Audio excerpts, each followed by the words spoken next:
Money can be exchanged for goods and services. It really took you 2 days to get to that conclusion.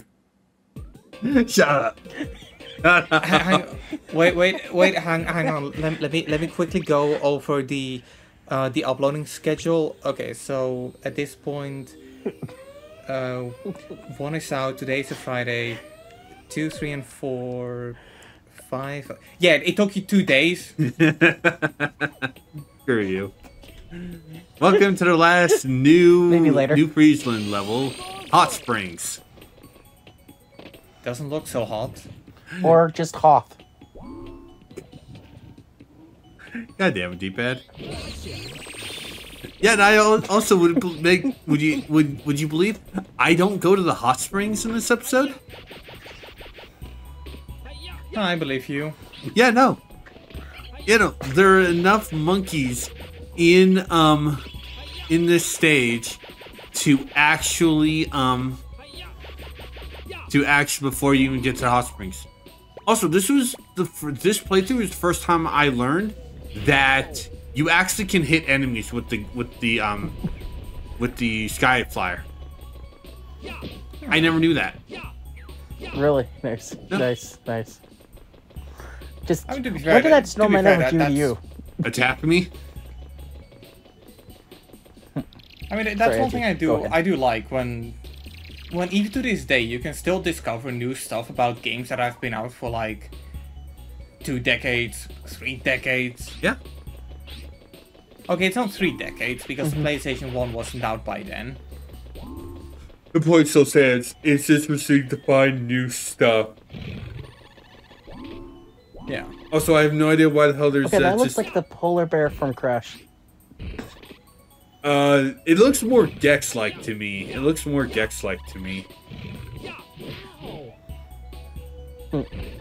Like, it looks like the polar bears from Mystery TV in 3D.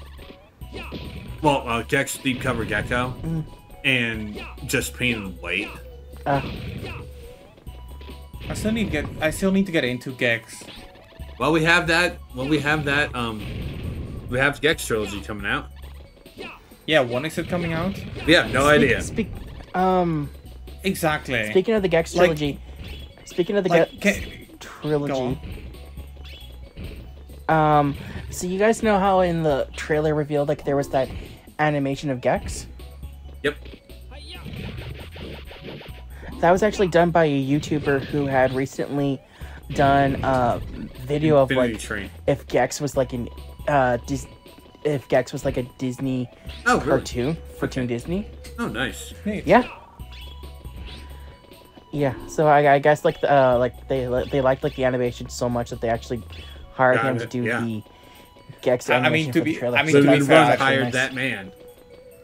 I mean, to be fair, if I recall correctly, there was like a dodgy Sonic fan animation, and the one who created that got recruited to do like some stuff for his Sonic Mania. Yep. I don't know exactly what one it was, but it was the one where they changed Rouge the Bat to like Batface something. I don't know, like I don't really take part in Sonic fan content that much. You think I know because I'm like the Sonic nut between the group. I'm pretty sure that we're all in a bit of a way Sonic nuts, just in a different way. Yeah. Like, for example, I'm more into the HD Sonic titles. Actually, screw that. I'm really into Sonic Unleashed, and that's it. Look forward to Split Screen Games doing Sonic Unleashed. It's happening, I promise. Yeah.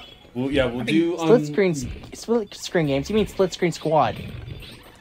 Yeah, I don't know why I'm calling it Split Screen Games. Point is, I got a part of the name right. Yeah, he got the split screen part. Yeah. I'll give him that. Although to be fair, for a YouTube channel called Split Screen Squad, this is damn single player.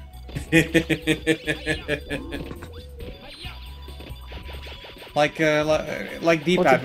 When are we gonna record something? I'm working on it. I mean, I'm already planning to do Goof Troop and have a playthrough World Revolution with him. Yeah, just let me know like when you want to do that, dude. Then I can get set up. Well, I mean, don't we need to do Overcooked as well? Yeah, we do need to do Overcooked. Oh yeah. I feel like that should be like our next game, honestly. I don't know. Our next live recorded game. Yeah, Overcooked. Because we've got a bunch of other things cooked. Or, well, cooked. They're in the oven right now. Funny.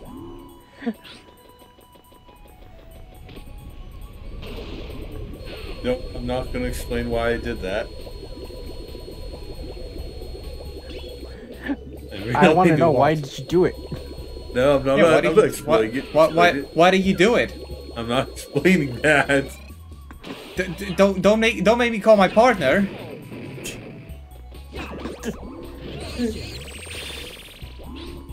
Why do the monkeys have guns? I don't know. I really don't know. And again, I don't like that.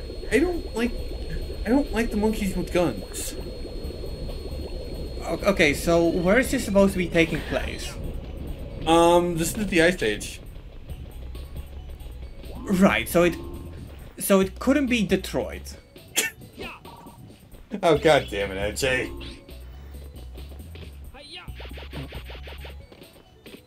I mean, Detroit has guns. If it's the Ice Age... But if it's the Ice Age, where's Manny and Diego and Sid? Well, you know, D-pad, the minute you started talking, I figured you were going to bring up the movie series. I just knew you were going to bring up the goddamn... Okay, but I might have an answer to that, but it requires context. Okay, so it's saying this is the Ice Age, but is it before or after the forming of the 7 continents? Who knows? That being said, it has been a while since I last watched the Ice Age movies. Me too. The first two were good. The other ones were just Yeah, series fatigue started to reach it by the third. Yeah. Well, yeah. I mean, I don't know. Like the third one, it came out. It came out a pretty long time after 2, right? I'm checking it right now. Yeah. Because I kind of feel like 4 was the this is too much one. Yeah. Granted, 4th did have Wanda Sykes in it, but... Yeah. Okay, so the first one came out in 02, second one came out in 06, third in 09, yeah, so fourth in 12, and fifth in 2016. Okay, so it wasn't necessarily the amount of time between each one of them, but they should have stopped at 3. Like the moment 3, I actually really enjoyed that as a kid. I even have it on my computer, as a matter of fact. But 4 was one of those where nice.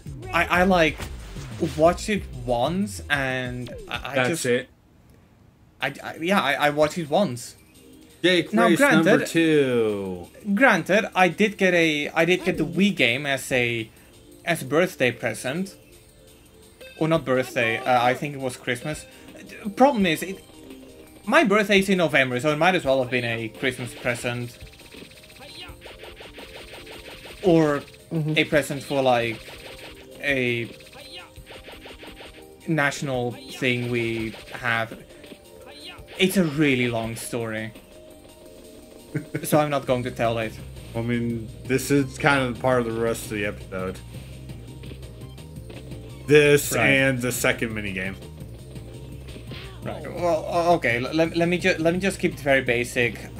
We have a we have a holiday that's sort of like Christmas. It's on December 5th. We call it Sinterklaas, and it like I said, it's basically Christmas. Like Fat Man giving presents to kids who are behaving nicely.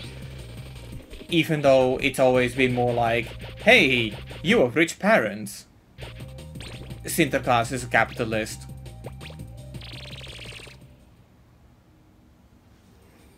You might also notice that Sinterklaas and Santa Claus have a bit of similarities between them. So one clearly copied the other. But yeah, point is, as a present for like one of those two, I got the Ice Age game for the Ice Age 4 game on Wii, and I hardly played it because if I'm not mistaken, it was a minigame collection. Yeah. Ugh. We used to own the first movies GBA game. It's alright. Oh. Yeah, I mean, to be fair, I kind of feel like back then, you know, licensed games were all over the place. It was really the Wii generation where it was kind of just, yeah, all of these suck. Yeah. Yeah. Well, I mean, not all of them, just a bunch of pointless, like... Yeah. Oh, so close. My Wii library was filled with... my Wii library was, like, filled with a lot of stuff like, Up, or Ratatouille, or Asterix and Obelix op de Olympische Spelen. Ooh, Asterix and Obelix. I actually have a couple of those. Oh, wait, you know what I'm talking about? Yeah. We've gotten a few of the games. I don't think the US gets the comics, but we do get a few of the games. Right. Well, we do. The US does get the comics. They do They have been translating them. Okay. What about the movies? It's how I've been able to read the comics. I don't know about that. We get the movies, but like the movies, they're still like in their actual, sub.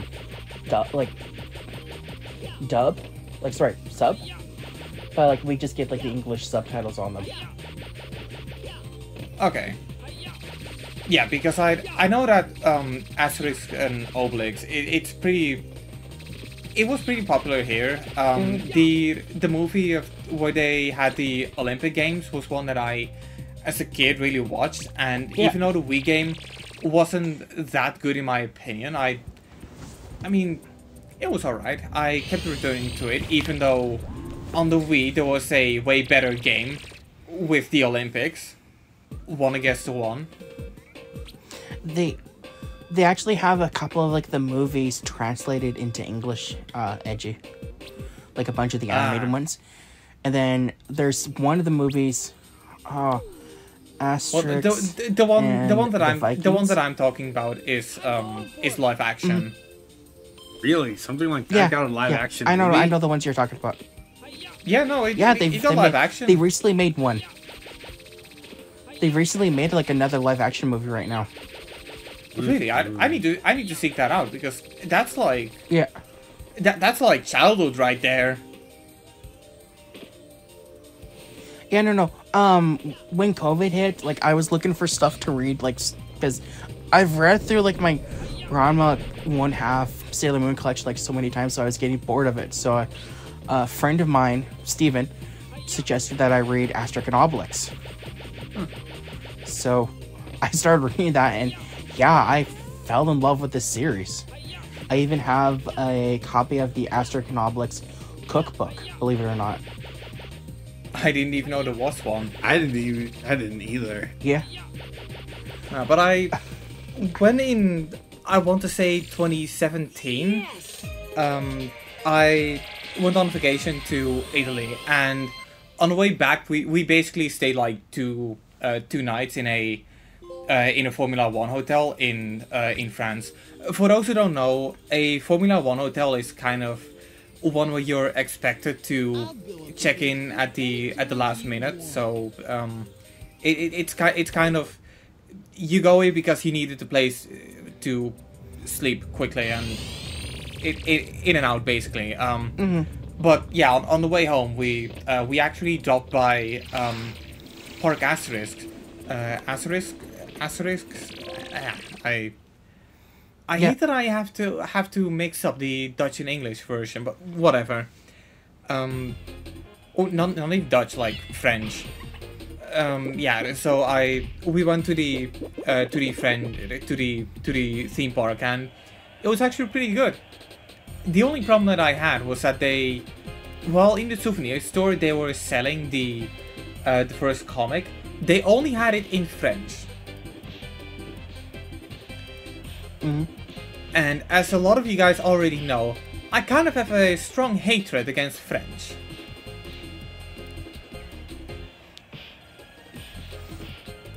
Like, it's such a stupid language. I know that my language isn't that better, but in my language the worst mistake you can make is use a D where you were supposed to use a T, or a T where there's supposed to be a D, or a DT, or yada yada yada.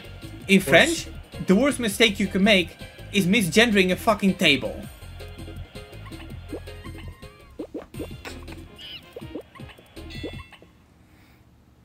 Yeah. I didn't finish the fighting that because that control system was shitty. You should have used a DualShock. I was honestly waiting for one of you to actually say something about how bad that was. No, we were talking about Asterisk. I know. But no, it's like literally to explain the control style for that one in particular. Left stick controls the left hand, right stick controls the right hand. Right. And it's like, I did better in the skiing game than I did in the boxing game. And I do even better in the third game than either one of those.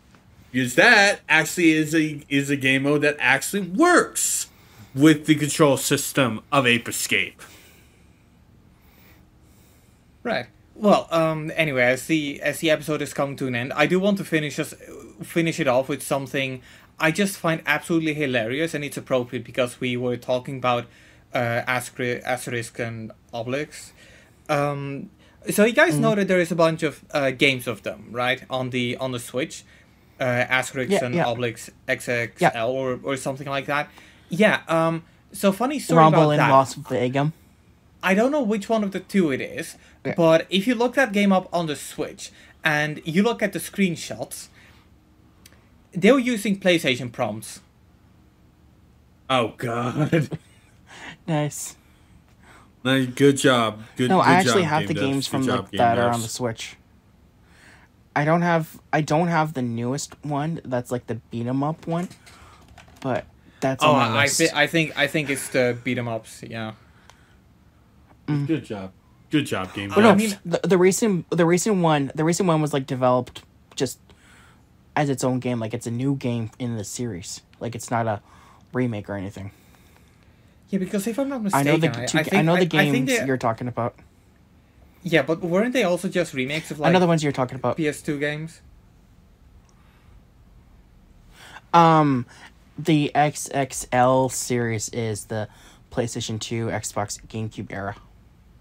Yeah, no, those are the ones I'm talking about.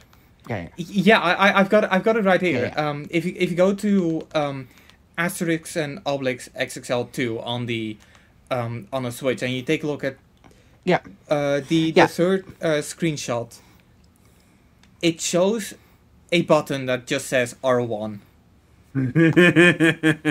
there is no R1 on the Switch. Good job, game devs. Good job, game devs. Good job. Microid is the publisher. Good job, Microid. Good job, Microid.